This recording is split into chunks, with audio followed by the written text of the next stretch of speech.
What up, Hyperchange? Welcome to another episode. Today we're talking about Amazon. The company, as everyone moves to online deliveries in the midst of this crisis, is becoming an increasingly important and part of our economy. And unlike almost every single company which is announcing slowing down hiring, shrinking, basically huge losses and an entire decimation of their business, Amazon is on the reverse as everybody moves to buy as much as they possibly can online food delivery. Amazon is actually hiring hundreds of thousands of employees, and I believe as a company could stand to benefit from this temporary and potentially partially permanent shift to a more distributed, decentralized, delivery-focused economy. Jumping into Hypercharts briefly, this is Amazon's stock price. You can go to hypercharts.co/Amazon, AMZN, to check it out.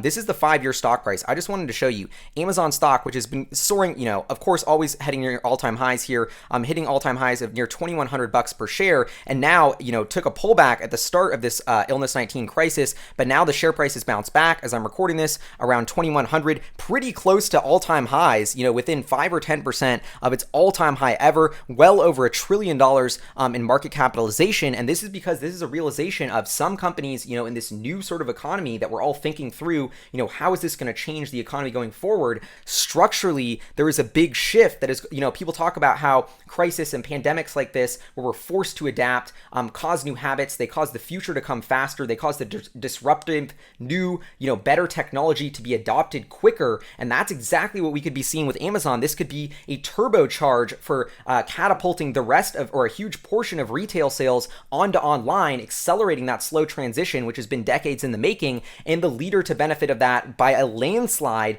is Amazon. And so if we go check out this blog post, this is about the most concrete data we have about all of this. Amazon ramps up hiring, opening 100,000 new roles to support people relying on Amazon's service in this stressful time. The company will invest $350 million globally to increase pay $2 an hour. I thought that was pretty awesome, how they were increasing pay, because I guess there's increased risk here. So they were hiring 100,000 new people. That came out in March. Now, this week, they have updated that and saying, okay, we were going to hire our 100K, and they are proud to announce that our original 100K jobs pledge is filled, and those new employees are working at sites across the U.S., helping to serve customers. We continue to see increased demand as our teams support their communities and are going to continue to hire, creating an additional 75,000 jobs to help serve customers during this unprecedented time. They update the payment saying originally they were expecting to spend about $350 million to increase wages. Now they expect that to be about over $500 million.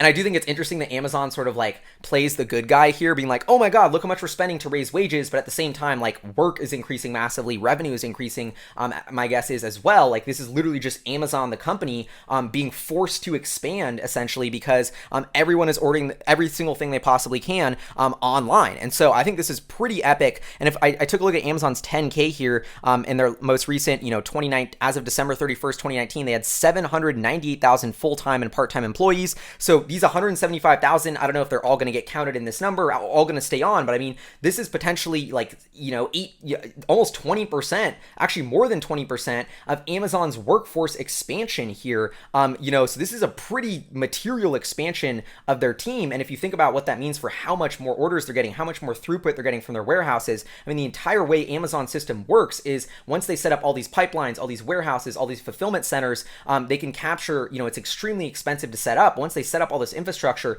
the more that runs through these tubes, the more and more of it is incremental margin. So I think Amazon is in some ways incredibly positioned with just the most valuable infrastructure in the world right now, a working rapid delivery warehouse system all around North America. And that is exactly what we all need. And the supply chain is getting reinvented. Just to put this in context, this is summing up my whole rant here. E-commerce sales as percentage of total retail sales in the US, I would have thought this would have been way higher and okay, the trend is kind of over. People buying stuff online, that's over. But when you look at the data, we're still very early in this wave of the amount of purchasing that should move to online. And Amazon is capturing some absurd, over 50% of new online sale business. This is basically a proxy for Amazon's market share. As of 2021, e-commerce sales are only projected to be 13.7% of retail sales. As of 2019 or 2020, we're looking at 11 to 12%. So my guess is, this entire trajectory of this chart could immediately start ramping up at a very, very rapid pace. And we're talking about 12 or 13%. How radical is it for in this time of everything shutting down, everyone ordering everything online, for the percentage of e-commerce as a percentage of retail to jump to 25, 35, 40%. of sales. You know, I could easily see that happening, and Amazon is going to get all of that benefit. Another way to think about this, online grocery shopping. You know, Hyperchange, if you're new to this channel, you probably don't know, but the way I originally blew up and this got started is we put out a video, Amazon should buy Whole Foods, and then like 2 months later, they end up buying Whole Foods. The Moonshot Monday came true. We blew up on Reddit. That's how the YouTube channel kind of started. So I've been very into this idea of Project, I believe it's Como, that Amazon and Jeff Bezos have had for a long time, the Latin root for food. They want to capture a bigger and bigger slice of online food sales, but they were like, wait, nobody's buying food online because they like to go in the store. My ripe banana is different than your ripe banana, and that changing definition, just it being hard for consumers to get satisfied and feel comfortable with buying food online has caused food sales to really lag as an adoptive phase for the online economy. That's why Amazon bought Whole Foods, and you're either gonna have to build stores competing right next to Whole Foods, or you can buy Whole Foods and leverage those as distribution hubs in every single urban area. That's what they've did. Now that's looking even more and more genius, especially as grocery sales are almost forced to go online now. And so this was some data I found from 2019. It was increasing slowly, but only 11% of consumers who are buying online once per month. I mean, that's not even doing most of their shopping. Never was still 81% as of 2019, down from 84% 2017, but like not much change. Still a very small fraction, you know, 3, 4, or 5% of people doing this online grocery shopping. I would guess that moved to like 40%, 50%, almost overnight with this crisis. And so anyway, taking a step back, we're on the cusp of, you know, Q1 just ended. We're about to get earnings season, which is going to be fascinating. One of the companies I can't wait to cover is Amazon because of this. I think they are, you know, right now at first every stock is just tanking because the economy is crumbling. But now we're realizing some parts of the economy, you know, resources are getting funneled there. Everyone's buying everything online because nobody's going to stores, and companies like Amazon are just going to stand to benefit structurally. And if we, you know, I don't know if there is some sort of new normal out of all of this, and maybe people just get used to buying things online. They see how easy it is to do groceries. They think it's way less of a hassle. They don't have to go to the store. The quality's not that bad. Maybe they just get forced to being used to it, and then they stay on. And that could happen with just all over e-commerce sales in terms of eating into retail sales. So anyway, at a high level here, you know, crisis, illness, economic crashes, force innovation.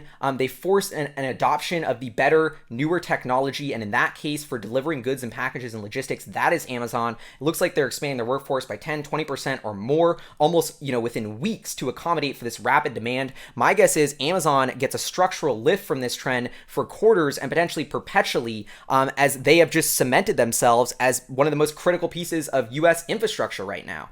So I think this is a fascinating trend to watch play out. You know, the other side of this is Walmart is also seeing a turbocharge of their e-commerce sales because people are trying to do grocery pickup from Walmart now. So I think Walmart in some ways is also benefiting, and it's helping their transition to being more of a digital company. So I think Walmart and actually Amazon, you know, and companies like Costco are, you know, as all the mom and pop tiny little grocery stores close down because they have to, these bigger ones seem to be benefiting. I think this is a fascinating trend. Going to be following it closely on the channel. Please let me know what you think in the comments below.